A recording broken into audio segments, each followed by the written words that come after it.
my first impression after going through the whole document is that it is very hollow. You know, it's an utter letdown to analysts, economists, to a lot of people, because we were expecting something a bit meatier than that. But it was hollow. It's, as Tony pointed out, it doesn't have the right elements that was discussed and elaborated in the earlier documents, in the new economic model and then in the RMK10 and so on. When it comes to the right moment to implement, it seems that they have completely lost, either because they were pressured so much by Perkasa that they completely left it out, or whatever that was announced before is just a big PR ploy. Okay, let's go back to, I think, the three things that is most important. I think, in my opinion, when a new economic model was announced on 31st March, there was a sigh of relief, at least on my part, because the government acknowledged that we have a big problem with our economy. You know, an acceptance of fault, an acknowledgement that there are structural weaknesses in our economy, to me, is a good start. Because then, at least, previously, you know, this government is always in denial syndrome. Everything that happens, they just deny. For the first time on 31st March, when it was launched, there was an acceptance by those in power that there are huge problems with our economy, which, you know, if I were to summarize, in my opinion, is these three. We have had, I think we are facing a private investment crisis.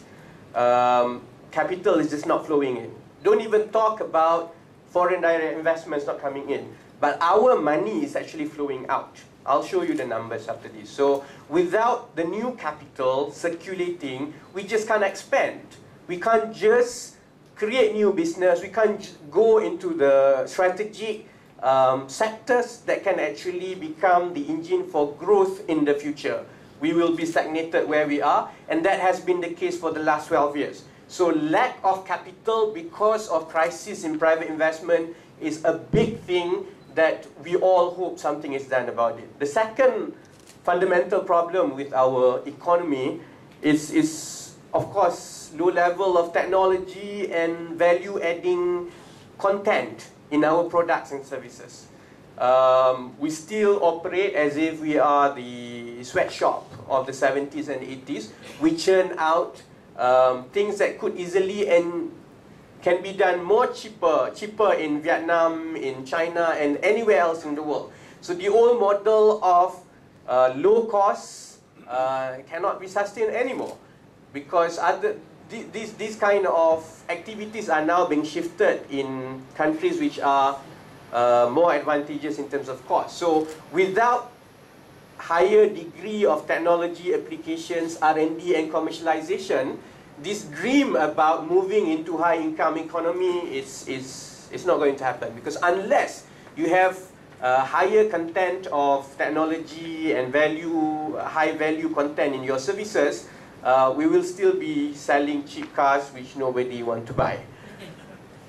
And of course, all these problems actually boils down to the most difficult challenge that Malaysia is facing economically, which is, you know, it's a bitter pill to swallow, but we are facing with the workforce, we just cannot cope with the demand for innovation and productivity that is required for a high-income economy. If you are looking at high-income economy, you are looking at certain productivity. Okay, productivity is something, because we have been doing certain things on productivity.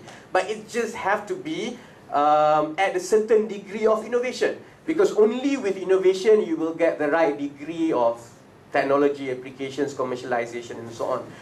And I will show you the statistics as well, that we are far behind, and at the rate that we are going, I think these are all I don't know whether we are going to achieve it in one generation. Right? So these are the key constraints that by right, if we are serious about implementing new economic model, there must be specific answers outlined in the last budget to tackle these three issues.